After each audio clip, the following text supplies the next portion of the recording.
Jadi gini, pengusaha itu kan aktivitasnya jual beli, itu kan orang yang melakukan aktivitas jual beli. Sedangkan muslim itu kan agama. Jadi agama dengan pengusaha itu kan beda. Piye, Orang piye? Islam itu kaya boleh mas Bro. Ya boleh no. Kalau gitu kan Berarti tergiur tergiur duit dengan keinginan gede, terus ya, imane disalahin sih ngono ya. ya. Akhirnya yang jadi korban siapa? Yang bayar-bayar tadi. Kalau kita cermati ya Om Herio, akhir-akhir ini kan brand syariah itu naik ya. Naik banget. Ya, Oh KPKP dilabeli syariah. label syariah.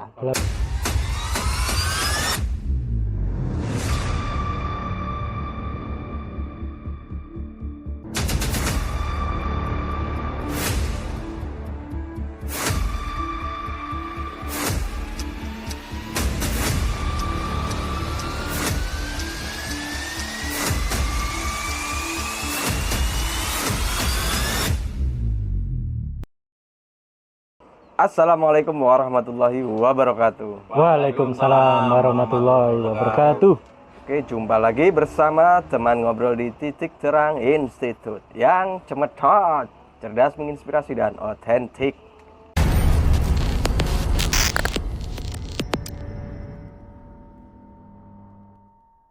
Oke, hari ini kita jumpa lagi di sini. Kita Di mana ini, Om? ngobrolin apa ini? Ini kabarnya piye, Mas? Alhamdulillah sehat. Sehat ya? Tambah tambah laumu tuh Mas Bayu. Jangan begitu lah. Alhamdulillah. Jangan begitu. Berarti Aku malu aku. diopeni. Tambah tambah manis. Kopen. Oke. Sehat Mas Heri ya? Udah makan ya tadi ya? Nggak lemes kan? Alhamdulillah. Sore ini ngobrolin apa Om? Nah, kita ada menarik ini Mas, yang perlu kita obrolin, yaitu pengusaha dan muslim. Nah, Pengusaha dan muslim. pengusaha dan muslim ini, Mas Zuhan nih. Pengusaha dan muslim. Itu kan dua kata yang berbeda tuh. Ya berbeda. Pengusaha dan Muslim. muslim. Jelas berbeda itu. Nggak usah dijelasin. Berbeda. Apa yang dibahas Omen? Jadi gini, pengusaha itu kan aktivitasnya jual beli, itu kan orang yang melakukan aktivitas jual beli. Sedangkan muslim itu kan agama. Jadi agama dengan pengusaha itu kan beda. Kenapa kita harus bahas di sini?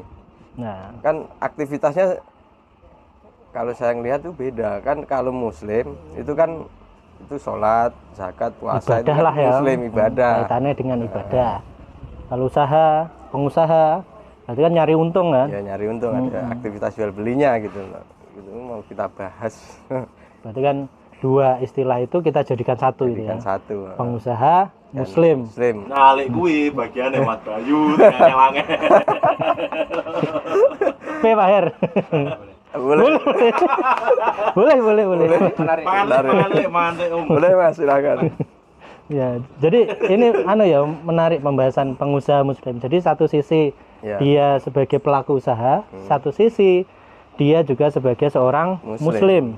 Yang dua-duanya itu punya aturannya masing-masing kan ya. Punya Di aturan, di usaha bisnis itu kan ada etika, ada cara-cara berbisnis dan lain sebagainya. Ya, betul. Sebagai seorang muslim juga dia terikat dengan satu aturan yang khas gitu. Nah, pertanyaan gini ya. Heeh. Ye, Pengusaha muslim ya, kita bahas muslim. Muslim ini kan bahas sholat, zakat, puasa. heeh. Terus ning nganu apa enek iso sing dibahas gitu. Apa ada yang dibahas di ranah Maksudnya sebagai Islam ini pengusaha muslim? apa yang bahas masalah pengusaha atau berniaga ya membahas Islam kuwi. Ya itu uniknya Islam kan gitu ya. Jadi kebanyakan kita, terutama kaum muslim itu mengira bahwa Islam itu sebatas apa? Sholat ya. Biasa apa? Pokoknya aku muslim. Berarti kewajibanku apa? Sholat. Terus apa nih? Zakat, puasa. Apa nih? Rabi termasuk orang rabi. Rabi Nikah 4 kali. Kemudian kali haji boleh. kan itu ya. Hanya berkutik di sekitar 5 rukun Islam itu aja kan itu ya. Nah, sedangkan Islam sendiri kita yakini itu Islam sebagai agama yang sempurna ya. ya, Mulai dia mengatur, mulai kita bangun tidur tidur lagi. sampai tidur lagi, bangun lagi, tidur lagi, bahkan masuk ke kamar mandi itu juga diatur. Nah, terkait dengan bisnis tentunya Islam itu juga mengatur, tapi kebanyakan umat muslim terutama dia belum memahami bagaimana Islam itu mengatur tentang bisnis itu loh.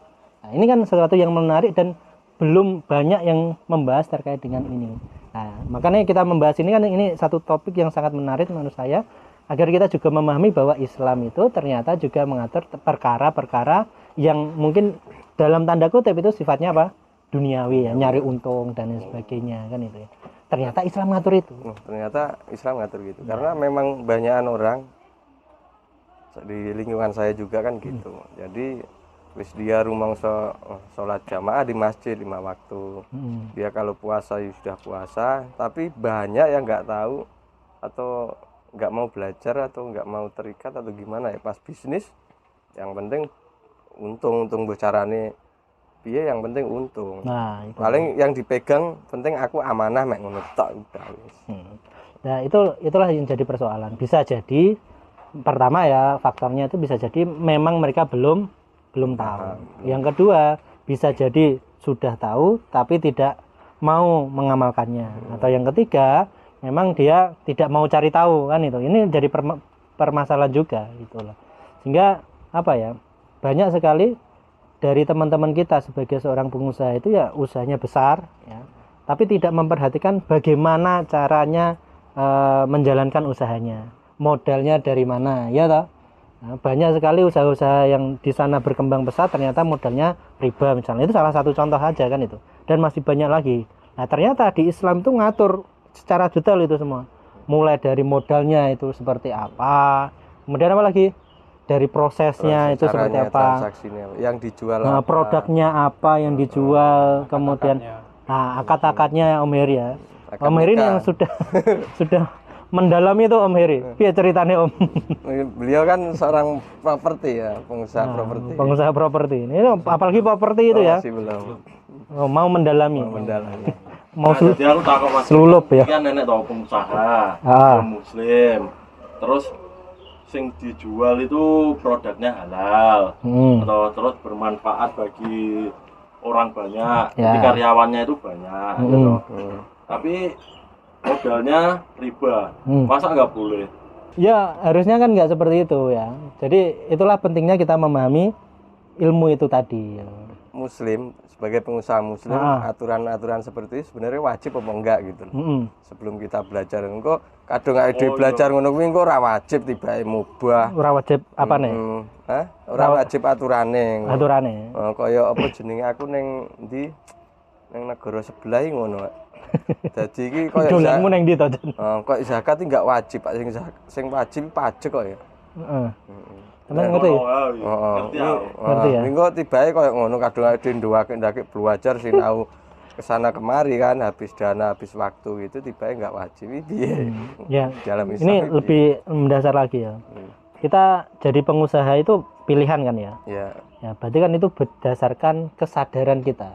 Kita kan bisa milih jadi pedagang, bisa jadi PNS yang gajinya pasti, bisa jadi pegawai. Itu kan pilihan kita. Jadi satu sisi pengusaha itu pilihan, berarti kan kita terikat dengan pilihan-pilihan kita. Yang satu sisi kita muslim itu pilihan bukan? Pilihan atau ketetapan? Pilihan ya, yakin pilihan. Kita kan bisa milih muslim ataupun non muslim. Kan ya. Ketika kita milih muslim berarti kita dengan sukarela terikat dengan aturan Islam itu sendiri kan itu.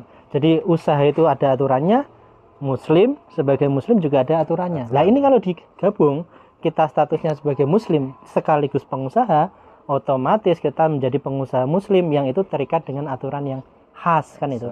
Tidak hanya sekedar bagaimana mendapatkan untung yang banyak, tapi juga kita pastikan apa yang kita lakukan itu boleh atau tidak dalam agama.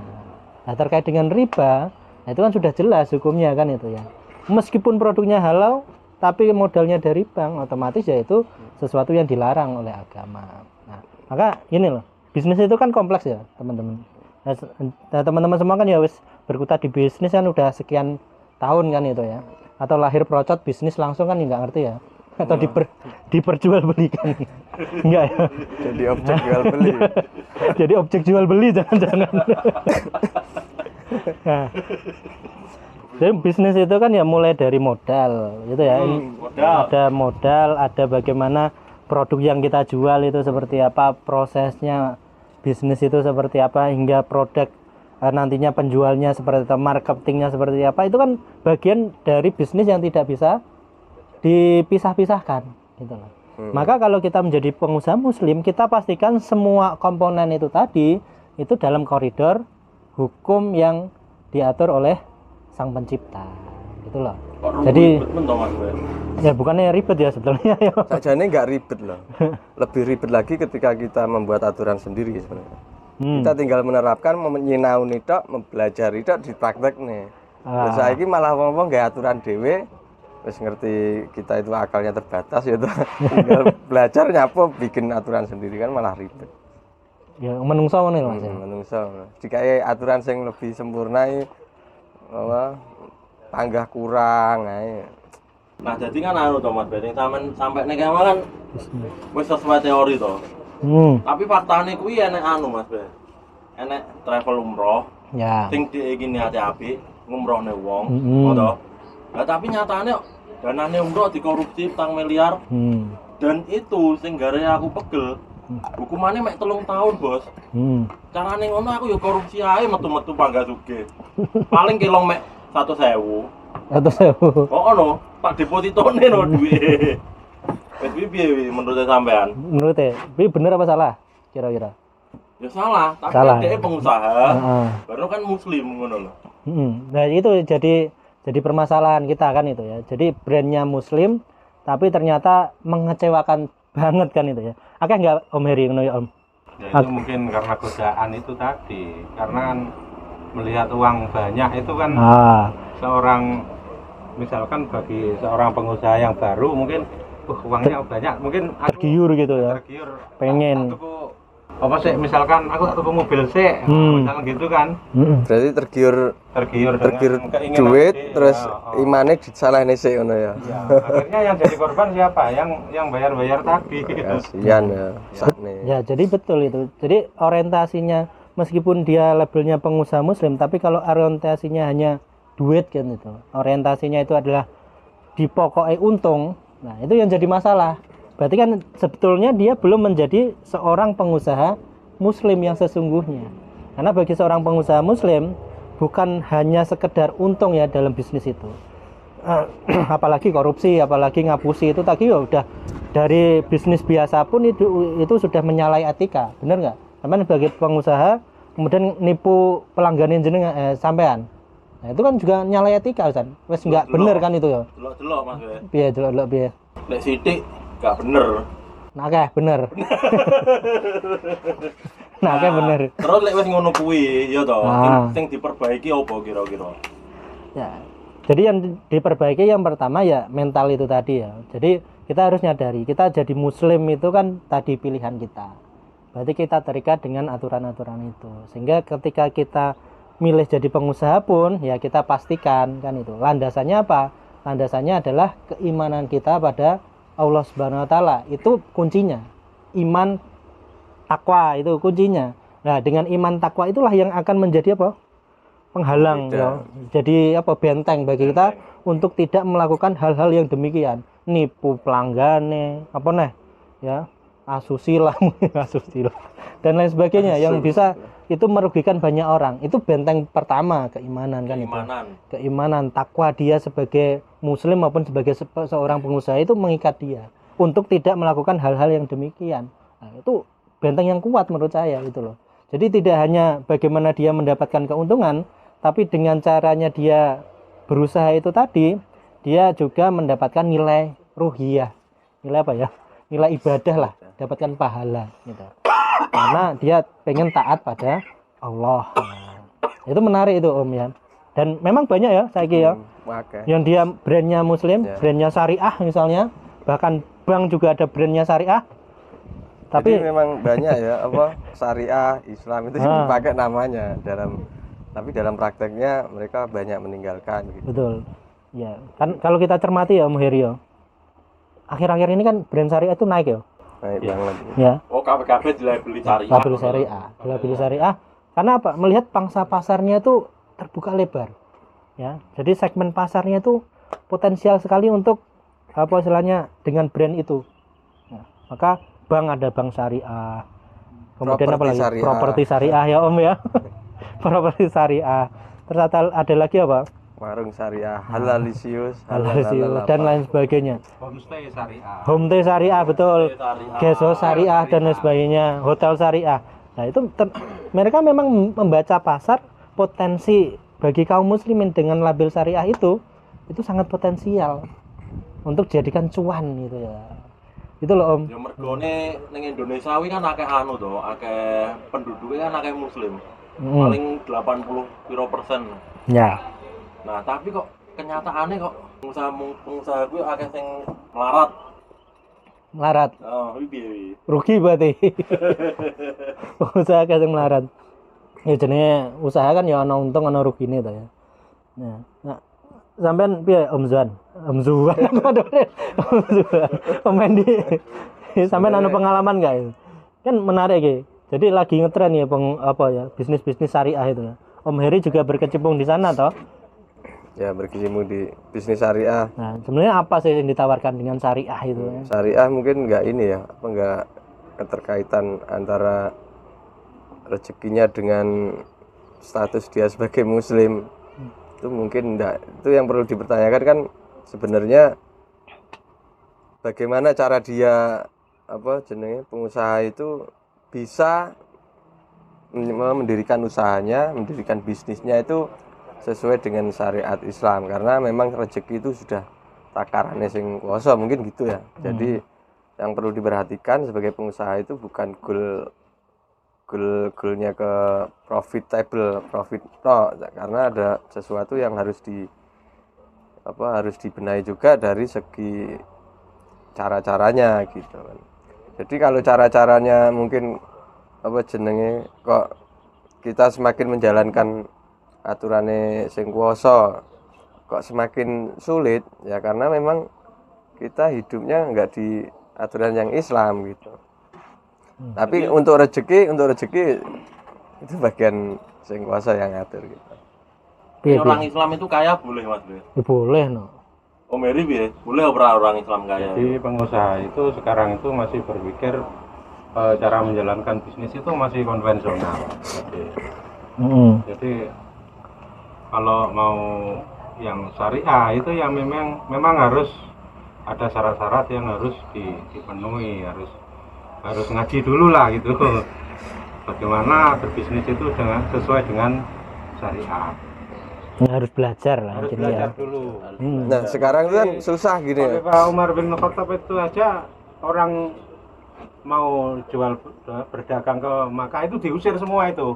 Diusir semua. Kok bisa, Mas? Itu harus harus belajar dulu, harus belajar dengan berarti sebelum melakukan transaksi belajar dulu gitu ya. Belajar dulu. Gitu. Belum masuk pasar itu harus paham dulu ilmunya kan itu. Itu ilmu dagang. Relevan juga dengan bisnis-bisnis yang dijalankan yang model sekarang ini. Kaitannya kan kalau kita bisnis kan mesti nyari untung, itu sesuatu yang wajar kan itu ya. Kalau kita bisnis nyari rugi kan ya itu di luar kewajaran, nggak masuk akal kan itu. Jadi bisnis kan nyari untung. Nah, yang harus kita pahami kan itu bahwa rezeki tadi yang disampaikan Om Pendi itu tadi, itu kita sudah yakin 100% pasti itu sudah dijamin. Iya betul? Iya toh? Jamin boso saya. Rezeki wis dijamin kan itu. Mbok ada pontang-panting, adewe kerjane biasa, rezeki itu sudah dijamin kan itu. Ya, banyak sekali contohnya. Nah, sedangkan usaha kita, kalau kita pahami, usaha kita kan kewajiban itu. Nah, bukan lagi hanya untuk memenuhi kebutuhan hidup kita, ya, tapi lebih daripada itu kewajiban dari Allah kepada seorang laki-laki untuk dia bekerja bisa memenuhi nafkah keluarganya. Jadi levelnya itu tinggi kewajiban. Yang namanya kewajiban itu kalau ditunaikan dapat pahala, kalau ditinggalkan berdosa. Kalau kita sebagai laki-laki nggak mau bekerja, dosa. Ngeri kan itu dosa. Jadi kita melakukan usaha, kita bekerja itu ya dalam rangka menjalankan ibadah pada Allah. Jadi yang ini yang harus kita pahami bahwa Islam itu tidak hanya sekedar ibadah ritual, tapi bahkan bekerja itu bisa bernilai ibadah. Bahkan Islam itu berapa ya? Mayoritas itu kan bahas muamalahnya ya, muamalahnya lebih banyak kan gitu ya. Nah, dalam menjalankan ibadah bekerja itu tadi, Islam juga mengatur caranya mana yang boleh, mana yang dilarang, kan itu. Jadi halal haram ya. Halal haram itu ditentukan dalam Islam. Sehingga kalau kita menyandang status pengusaha muslim, itu bukan hanya status, tapi berimplikasi pada aktivitas nyata kita, kehidupan nyata sehari-hari. Nah, jadi memang kalau sekarang kita hidup gini ya, hidup di tengah-tengah umat Islam yang mengabaikan aturan-aturan Islam dalam kehidupan sehari-hari, itu kan abot kalau sendiri. Apakah kita perlu berkelompok dengan komunitas gitu, atau kita hidup cuman ngaji terus hidup sendiri gitu? Apakah perlu kita memang kalau dewannya abot sendirian berat? Ya dewan abot om. Makanya intinya urip dewa abot nggak? Aku nggak abot sih. Oh nggak abot. Berarti intinya berusaha atau berbisnis itu neng Islam kuwi iso mengantarkan kita ke surga apa ke neraka ngono ya Mas? Iya, itu karena itu sangat berhubungan kan itu, karena Islam itu mengatur kehidupan kita di dunia, dan itu berkaitan dengan nanti kehidupan kita di akhirat. Berhasil atau tidaknya kita di dunia, taat atau tidaknya kita di dunia, termasuk dalam bisnis itu kita mau taat atau tidak, nanti berdampak pada kehidupan dunia maupun nanti lebih itu di kehidupan akhirat. Ngeri gitu. Lah kok ngawuri ngono? Alah, lek ra ngerti maksudnya. Cuman sok-sok nggak ngerti. Tak tobat aku lek. Kalau tak paham sih dan ini contohnya ya, contoh sederhana saja. Ya. Contoh sederhana misalnya ini yang sering kita nggak fair ya. Misalnya kita mau berangkat haji. Nah, otomatis kita kan wajib belajar tentang fikih muamalah. Fikih muamalah. Sikat. Kita mau berangkat haji nih, ya. Nah, kita wajib belajar fikih haji kan itu. Semoga kita bisa bareng-bareng ya. Amin. Tahun wiro. 2 tahun lagi. Ada yang lebih wajib lagi loh Mas. Apa? Bayar haji ya.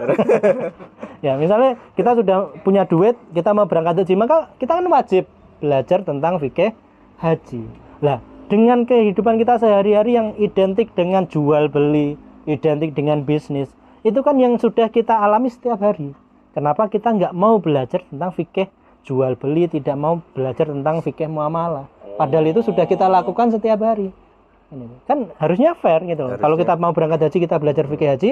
Kalau apalagi kehidupan yang sehari-hari yang itu kita lakukan setiap hari, harusnya kita juga semangat untuk belajar fikih muamalah itu. Jadi fikih muamalah harusnya jadi prioritas ya daripada prioritas uang haji. Karena kita belum tahu kapan berangkat haji kan, daftarnya durung. Tapi ngomong-ngomong gedang gorengnya rada asin tak tilane neh.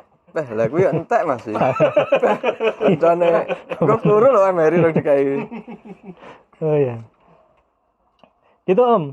Ya menarik ini ya. Menarik. Jadi memang kita harus sering ngobrol-ngobrol ya, gini ya. Jadi sering-sering ngobrol. Karena memang porsi terbesar dalam Islam itu kan fikihnya tadi kan.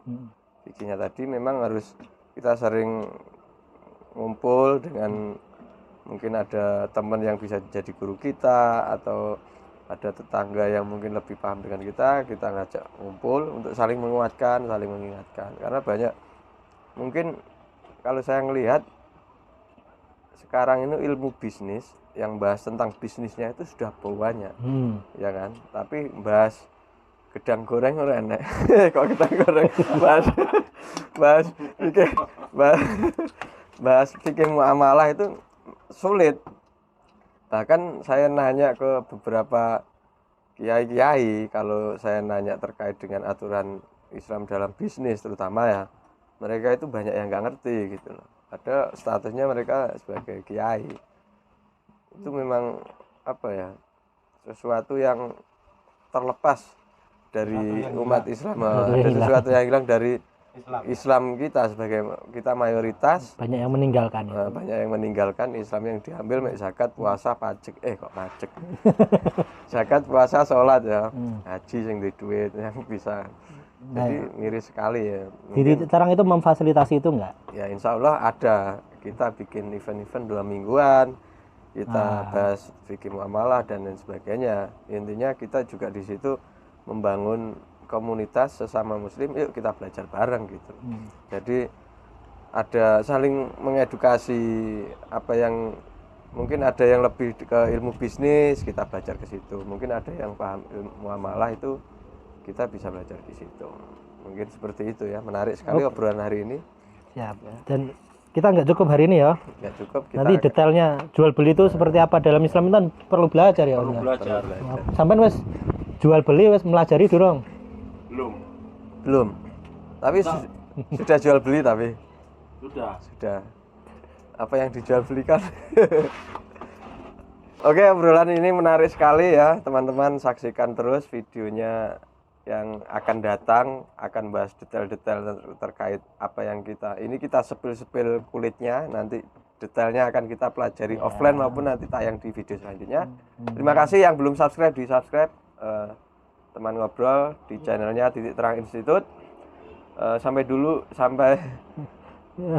dari sini dulu.